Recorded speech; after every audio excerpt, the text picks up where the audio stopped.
The hyperfixation. Woof. I am weak to a power like this. Hi, I'm Rena. I am an avid reader, a writer, a big old Greek mythology nerd, so, you know, naturally, I have developed an epic problem. Listen, I knew this was gonna be up my alley. I have a dog named Hermes, my car is named Scylla, I have a plant named Medusa. I love Greek mythology, and I love the Odyssey in particular, so I knew I was gonna love this. But, I was not ready. For some context, I am still pretty new to the world of Epic the Musical, written, we should say, by Jorge Rivera-Herrans. I heard about it maybe a year or two ago when Warrior of the Mind was really making the rounds on Instagram, but I just wanted to wait until it was finished. So as soon as I heard that Mythological Saga was coming out, I was like, okay, cool, guess it's time. It's been, what, like 6 weeks since then? And I literally have not stopped thinking about it. All I want to do is talk about Epic and listen to other people talk about Epic and scroll through the tags and see all the fan art and watch all the animatics. I have listened to Epic so much that I could stop today and it would still make up the entirety of my 2025 Spotify Wrapped. So now we're here. And what was supposed to be a cute, like, book review style video has turned into a full literary analysis because I don't know how to be casual about liking anything. I still thought it was all gonna be one video when I was making my notes, but then I moved it over from my notes app to the word processor, and I saw the word count. That was not gonna be one video. So I guess we're going saga by saga. Listen, it's not my fault. There's just so much here. From story structure to the development of character and theme to the way that this adaptation relates to the source material and the way the source material relates to a modern audience. Like, beyond just being genuinely enjoyable, the text that Jorge has created is so robust. I said that out loud and I did feel like I was outing myself as the kind of person who had a little too much fun writing essays for English class. I feel like I should say this is my submission for geekiest video about Epic. I love stories, so we're gonna talk about storycraft. I love the Odyssey, so we're gonna talk about connections to and departures from the source material. However, this is my disclaimer that I am an enthusiast, not a classicist. My high school English class is the extent to which I studied the Odyssey in an academic setting, so I'm gonna do my best to have some fun and talk about some connections that I think are cool and exciting, but I don't want to make it sound like I'm an expert when I'm not. I have 2 translations of the Odyssey that I'm going to be working off of as my references. The first is this Robert Fagel's translation. This is the one that I studied in high school. It's near and dear to my heart because it was my first introduction to this story. And then I also have the Emily Wilson translation, which I read much more recently. So kind of using both of these, but probably pulling from the Emily Wilson one a little bit more just because it is more fresh in my memory. So without further ado, let's dive into talking about Epic. Anytime we're talking about an adaptation or retelling of an existing story, I think there's a natural first question, which is, what is the additive value of this version? When you're adapting into a different medium from book to musical or musical to movie, there is a natural added value in telling the story in a different form with all of the changes that a new format will demand or allow. That being said, the best adaptations are gonna go well beyond that, and I think this is one of the places where Epic really excels. If you're familiar with the text of the Odyssey, it is in many ways remarkably unsatisfying. And listen, there is a lot of value in unsatisfying storytelling. Especially when it comes to these ancient texts, a lot of that dissatisfaction comes from both the geographical and temporal distance between us and the text. What is valued in the text is not necessarily what would be valued by a modern audience. And when we're forced to contend with that, it can be a really engaging and illuminating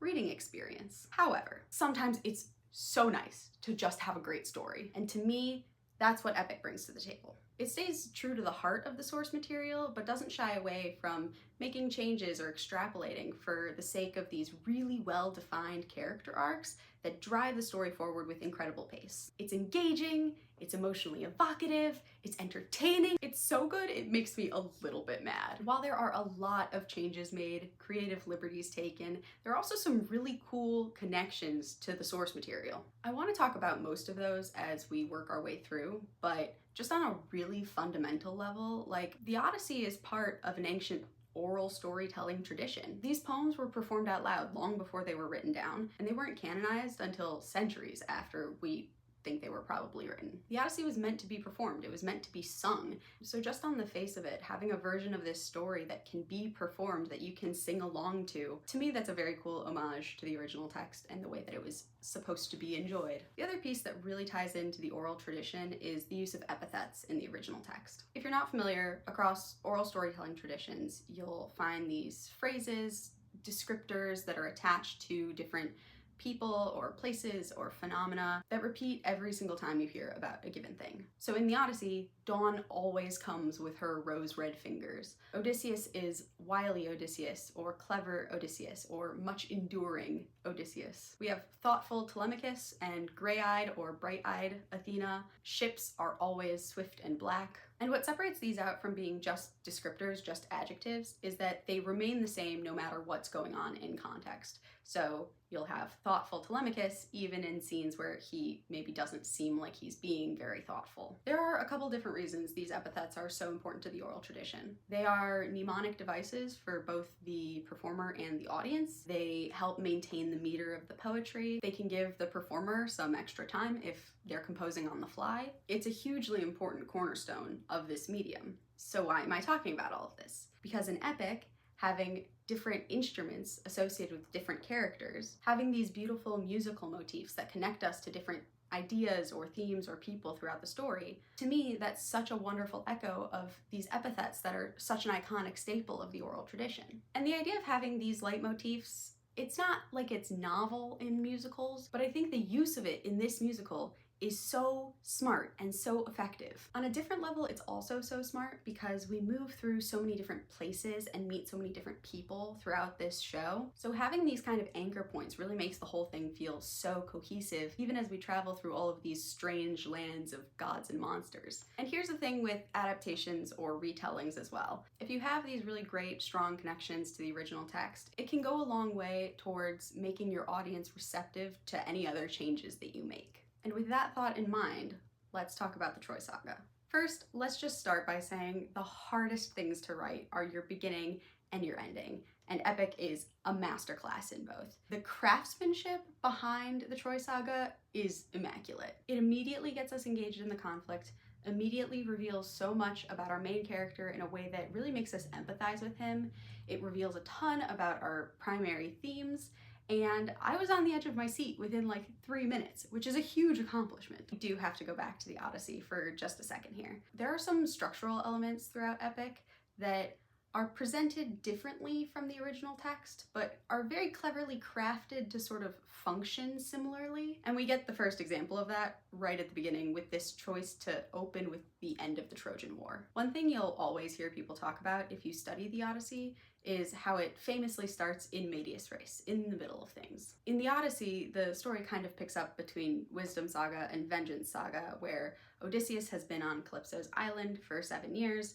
Athena appeals to Zeus to allow him off the island, much less dramatic than God Games. God Games is much more fun. And as for Telemachus and Penelope, they are besieged by suitors who are eating them out of house and home, and they cannot get rid of them. Everyone is mired in these horrible circumstances, really stuck in these like frustrating holding patterns, and something's gotta give. So coming in with The Horse and the Infant, we're obviously picking up this story at a very different place. We're approaching this story much more chronologically than the Odyssey does, but by starting at the end of the Iliad, we're getting that same feeling of stepping into a story that's already in progress. And then beyond that, Jorge does a great job of bringing in this feeling of stagnation. We hear just in Odysseus's opening monologue, 10 years they've killed us slowly. We get that time frame right away, but then we follow it up with this excellent line about the families back home. They're growing old and yet you're still here, which gives us this feeling that the men have been stuck in this moment while the world has kind of moved on without them. And then this is really sort of emphasized when Odysseus in Just a Man is holding this baby and thinking back to his son. This is the only version of his son that he's ever known, but we as the audience know that Telemachus is at this point 10 or 11 years old, and this baby doesn't really represent him anymore, and we become very aware of that dissonance. So having these little moments that give us the sense of heaviness and stagnation and like, God, this has just been going on for so long. To me, that's a very cool parallel to how the Odyssey introduces us to this story. And on top of that, it's also a really great storytelling tactic because it does so much of the work towards making us empathize with these characters. So we have this wonderful opening sequence to introduce us to Odysseus. He's confident, he's competent, we see him leading his men, we see him succeeding, which is a great way to make it hurt more when we see him fail in the next saga. And there's a lot going on here to indicate to us both how this version of Odysseus is drawing from the character in the Odyssey, and also how this character is kind of completely different in order to best fit this version of the story. Odysseus in the Odyssey is driven by a lot of the sort of classical Greek motivations. Like, yes, he wants to get home, but he also wants glory and honor and riches. And while that made sense in the original cultural context, there's a lot of ways in which that doesn't necessarily resonate with a modern audience. Going back to this idea of how unsatisfying the original text is, you know, if you hear anything about Odysseus before you read the Odyssey, he's kind of known for being king-wife guy, and then you get into the text and he's sleeping with other women and he's taking these detours that are gonna make it take longer for him to get home, but they matter to him because he's gonna come home richer and with more notoriety. And I think there are some moments where you're like, dude, come on, is this really your main concern right now? And that's fine. It can be great, especially in an academic context where you're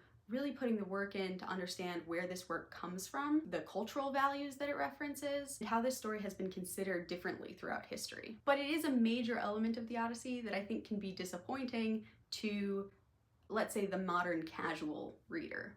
It's not even that Odysseus's priorities are necessarily bad, it's just that they don't make sense without context. And then even once you get that context, it creates a lot of distance between the modern reader and the character where you can't really find emotional resonance with this guy even when the story is good. And I think this is one of the best parts about Epic. To me, what Epic does so well is taking some of these core elements of Odysseus's character and extrapolating from that to kind of give him a little bit of a modern update. Jorge did a really great job of riding this line between, like, we're not making Odysseus a perfect character, we're not even making him a good person, but we're fleshing out his character arc so that he's engaging, he's sympathetic, we understand his motivations, and ultimately we really feel for the guy, even when he's making some questionable decisions down the road. So we're working off this ancient story, but we want to give it a modern update, which means that we have to decide, and by that I mean Jorge has to decide, what are the key elements that are gonna drive this story. First, we need his motivation, which we get right off the bat in Just a Man, right? You have him saying, deep down, I would trade the world to see my son and wife. We're really leaning in to the love for Penelope and the drive to get home. And one of the things I love about how this is presented in Just a Man is we get this line, which is essentially the thesis statement of the show, and then we immediately follow up with a challenge. When does a man become a monster? Which is to say, yeah, you think you'll do anything? Then prove it. And that's essentially the rest of the show, is proving it. How far will you go? And that, of course, gives us our second key element, which is a thematic conflict. It's our first introduction to the idea that you might have to be ruthless in order to get what you want, protect your people, make it back home. Those are super obvious keystones of this narrative, but the way that they're introduced right at the beginning, so seamlessly, so beautifully, I mean, it's just excellent. Now, there are two other elements that are introduced in these first two songs that are in conversation with this theme of ruthlessness throughout the whole show. And to me, this is where this version of Odysseus really comes to life. First, we have the concept of guilt and forgiveness, and the way we feel the weight of what it means to become the monster. The idea of ruthlessness on its own would not move us through this story very efficiently, but Odysseus's guilt and the way that that influences his decisions gives this story significant momentum. And then the second thing is this idea of agency, which to me is a little bit more below the surface, but it's the thread that connects all of the characters throughout the narrative. So we have guilt and agency. We're going to dive more into both of them. Let's start with guilt. This song ends with Odysseus begging for forgiveness, right?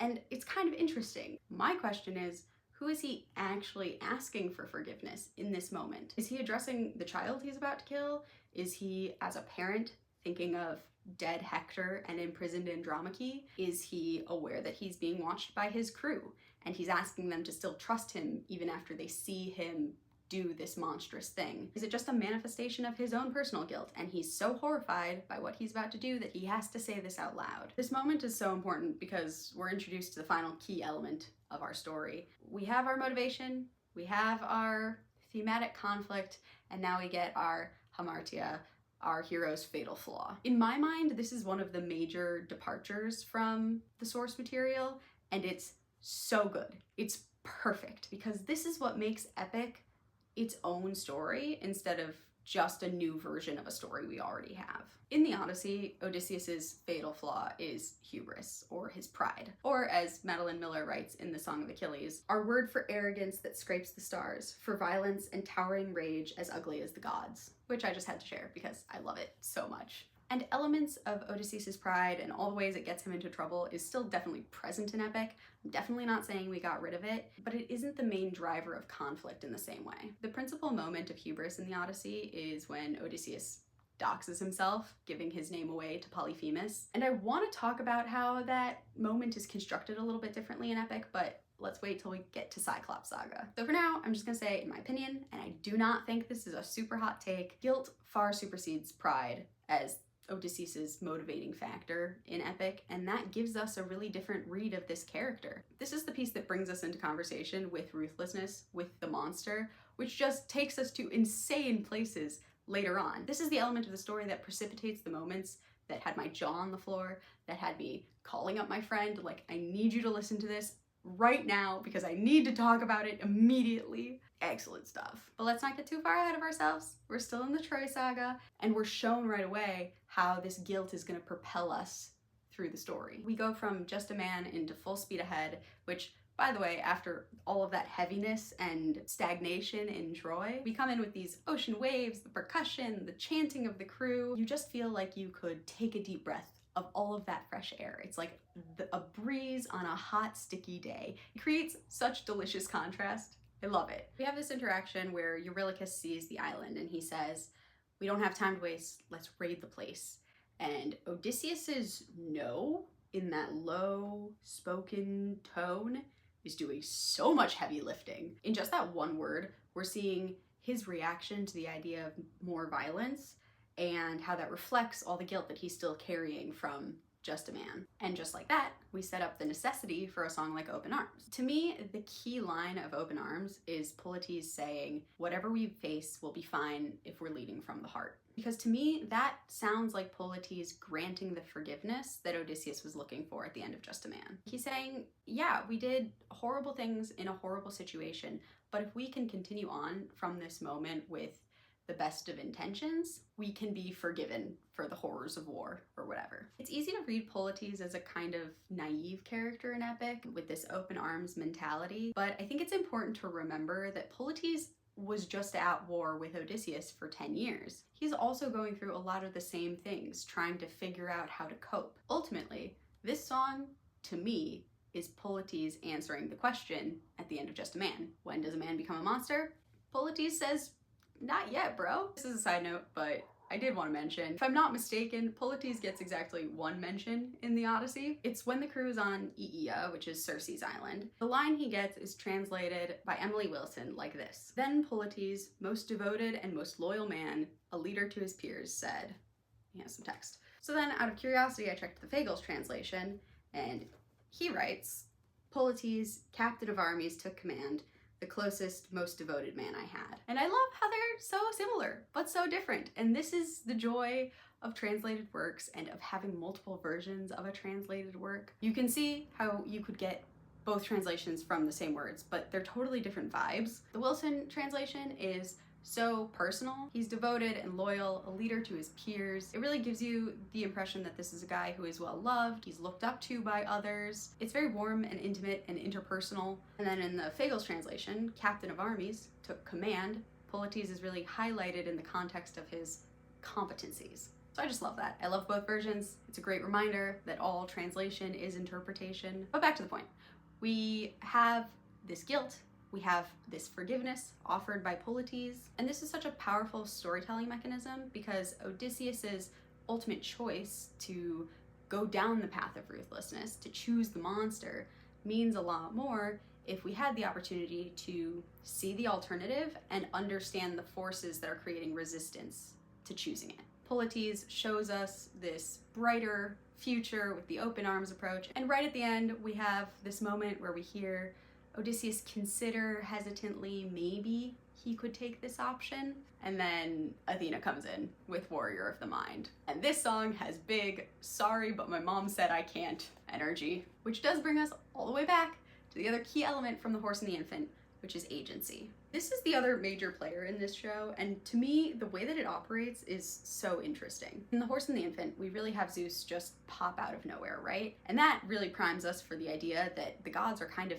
agents of chaos in this show. You do not know when they're gonna show up. You do not know what they're gonna bring with them. They can change the game in an instant. You think you're in control of this situation? Psych! Zeus says you have to murder a child. And almost immediately, we see Odysseus try to grapple back that control using the sharpest tool at his disposal, his wits. As Odysseus is going through this passage back and forth with Zeus, I could raise him as my own, send him far away from home, make sure his past is never known, and Zeus is shutting him down, shutting him down, shutting him down. It shows us first, this is the way that this guy's mind works. He's ready to look for every alternate option before he's willing to resign himself to making this choice, which is, it's worth noting, a very interesting contrast to the next time we hear him begging, please don't make me do this. But also, this choice that Zeus is giving him is a parody of choice. The consequences are so steep. Zeus is essentially saying, you're going to kill this baby. But by presenting it as a choice, he's leaving Odysseus to bear the weight of the guilt and the responsibility, even though he really